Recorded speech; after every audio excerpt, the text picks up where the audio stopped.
Sometimes when you're in a hurry to get a car fixed so you can get it out of the parking lot, you kind of rush through things and don't always get everything right. So I'm going to be reviewing my parking lot repair and making sure that I fix the right problem and fix things right.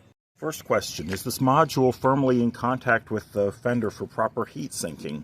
Or is there a gap which might make it overheat? So let's see, can I slide? Ooh, yeah, I can slide a feeler gauge all the way under it with no trouble. I'm going to need to find a better way to mount the module to avoid the risk of it overheating. Second question, was this HEI module really the problem at all? I'm going to have a look at the ignition switch to see if that's having trouble. So let's see if this ignition switch is working.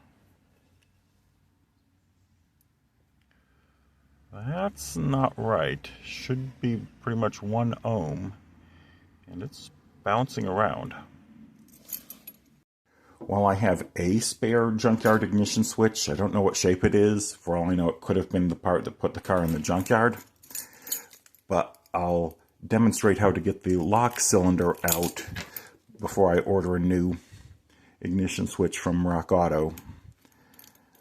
As luckily, these switches aren't too expensive to replace. So you've got to turn the key to the start position. Use a screwdriver, get a screwdriver on this little tab here. Of course, this thing's not cooperating. Okay. Okay, there.